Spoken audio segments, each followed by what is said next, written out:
Hari ini kita akan mempelajari tentang diagram interaksi pelaku ekonomi atau circular flow diagram. Dengan adanya diagram interaksi pelaku ekonomi tentunya mempermudah kita untuk melihat interaksi pelaku ekonomi satu sama lain. Model ini menggambarkan aliran sumber daya, output, pendapatan, dan penerimaan dalam rumah tangga, perusahaan, pemerintah, dan luar negeri.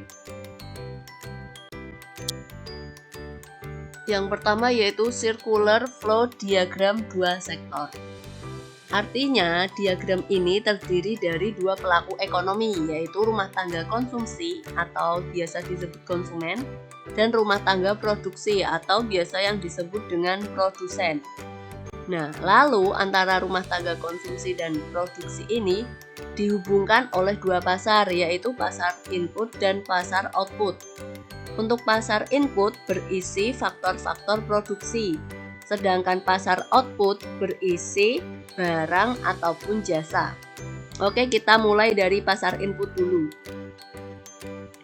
Di sini, rumah tangga konsumsi yang memiliki faktor-faktor produksi tadi, di mana berupa sumber daya alam, tenaga kerja, dan modal, dan skill, dia akan menyerahkan faktor produksi tadi ke pasar input ataupun menjualnya di pasar input.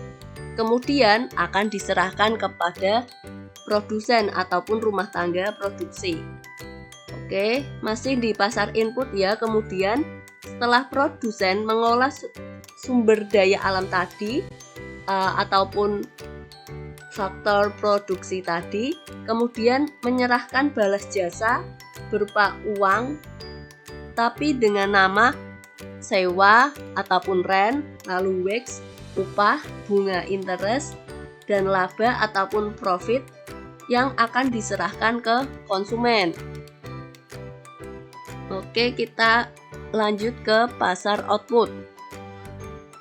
Untuk alirannya adalah yang nomor 3 ya, di mana terdapat aliran barang dan jasa yang dihasilkan oleh produsen, kemudian produsen akan menjual barang atau jasa itu di pasar output.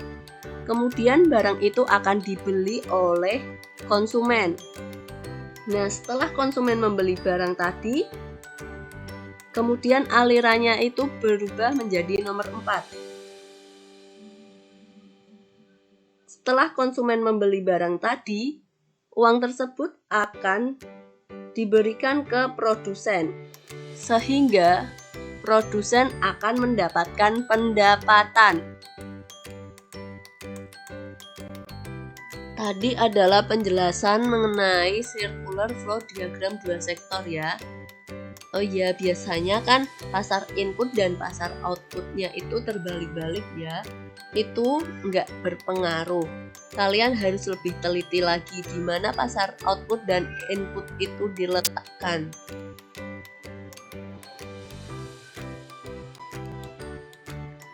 Yang kedua ada circular flow diagram 3 sektor. Selain melibatkan rumah tangga produksi dan konsumsi, dalam diagram 3 sektor juga melibatkan rumah tangga negara atau pemerintah. Untuk alurnya melanjutkan yang tadi ya. Oke, seperti yang kita ketahui, rumah tangga konsumsi merupakan penyedia faktor produksi, atau bisa dikatakan dalam hal ini rumah tangga konsumen sebagai penyedia tenaga kerja yang ditunjukkan alur nomor 5. Yang kemudian, tenaga kerja tersebut dipekerjakan untuk menjalankan pemerintahan. Lalu, rumah tangga konsumsi juga membayar pajak ke pemerintah yang ditunjukkan alur nomor 6. Baik itu pajak penghasilan maupun pajak PBB. Kemudian dari pemerintah sendiri memberikan redistribusi pendapatan kepada rumah tangga konsumen bisa berupa pembayaran upah atau gaji atas tenaga kerja yang digunakan dalam pemerintah. Begitu juga dengan rumah tangga produksi yang menghasilkan barang atau jasa yang ditunjukkan alur nomor 5, yang kemudian barang atau jasa tersebut digunakan untuk mengelola kegiatan pemerintahan. Begitu juga rumah tangga produksi membayar pajak kepada pemerintah atas hasil penjualan yang ditunjukkan nomor 8. Kemudian, pemerintah juga memberikan redistribusi pendapatan kepada produsen untuk pembayaran atas barang atau jasa yang digunakan dalam proses kegiatan pemerintahan. Sebagai tambahan, dalam corak modern ada lembaga keuangan. Nah, pendapatan uang dari rumah tangga produksi yang diberikan kepada rumah tangga konsumsi atau konsumen tidak semuanya digunakan untuk membeli barang. Namun, sebagian uangnya ada yang ditabungkan di lembaga keuangan ataupun di bank. Lalu, uang tersebut diinvestasikan kepada rumah tangga produksi. Nah, alur ini ditunjukkan nomor 9 ya. Ralat ya tadi ya yang rumah tangga produksi yang menghasilkan barang atau jasa yang kemudian digunakan untuk mengelola kegiatan pemerintahan tadi bukan nomor 5, namun nomor 7. Berikutnya ada circular flow diagram 4 sektor. Selain 3 pelaku ekonomi tadi yaitu rumah tangga konsumsi, produsen, pemerintah, tentunya juga ada masyarakat luar negeri.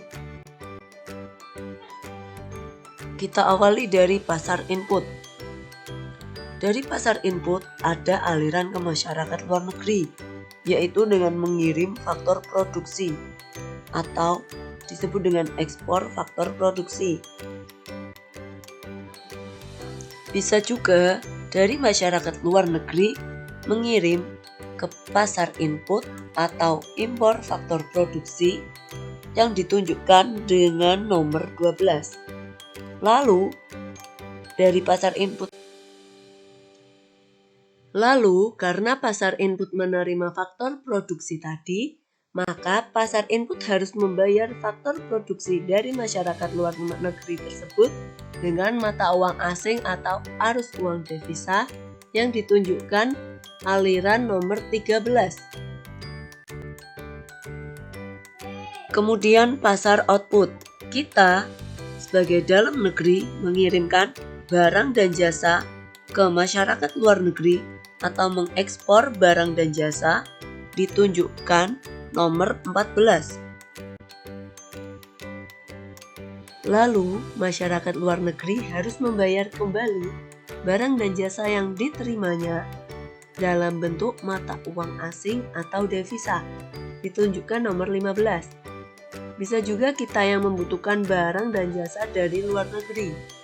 Kita bisa mengimpor barang dan jasa tersebut.